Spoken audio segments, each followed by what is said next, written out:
Hi everyone, welcome to my review of Season 1 Succession. Let's get started.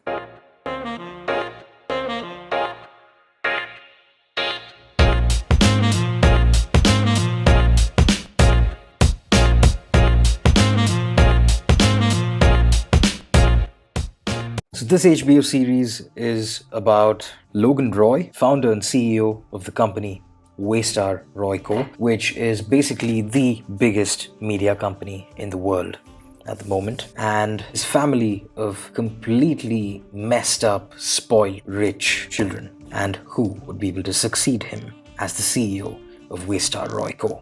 Created by Jesse Armstrong, this show has been beautifully directed and beautifully written. It is definitely one of the better shows. I have to start by saying that.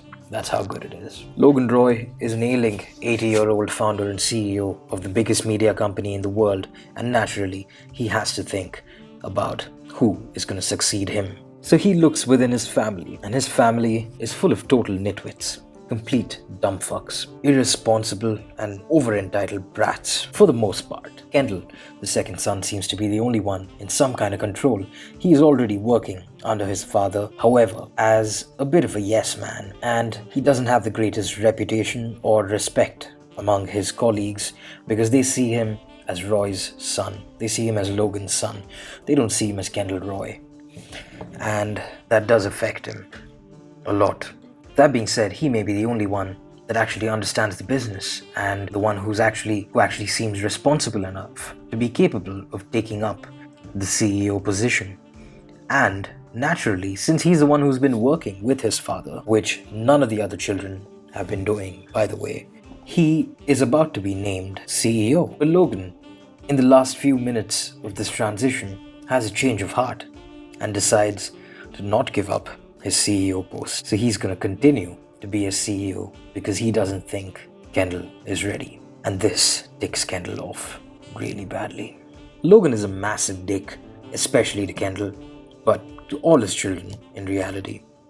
And even his colleagues. He just isn't the nicest person to be around. I guess that somehow helps him in his business. I don't know. Whatever it is, he's not great with his family. On top of not promoting Kendall, he promotes Roman, his youngest son, who just comes out of nowhere with absolutely no experience or talent whatsoever to be the COO beside Kendall Roy. They share the post of COO now, and this further irritates Kendall Roy. Not only has he not been made CEO, which he has been waiting for all his life, his current position in the company as COO has also been diluted further by them bringing in Roman. And Roman is clearly not even half as capable as Kendall is.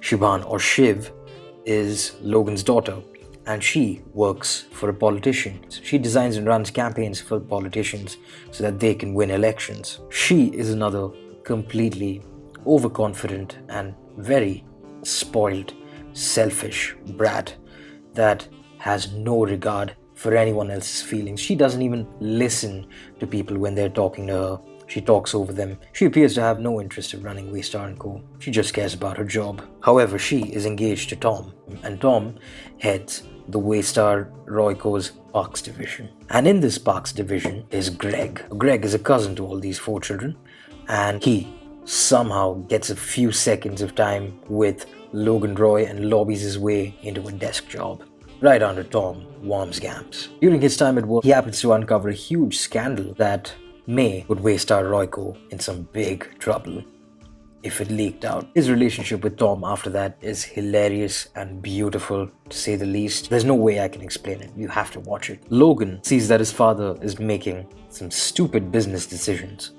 and blames it on his age and mental health, and he thinks he needs to take over the company. This further enrages Kendall. Roman has some extremely hilarious and beautifully written dialogues that honestly only he can deliver with such perfection.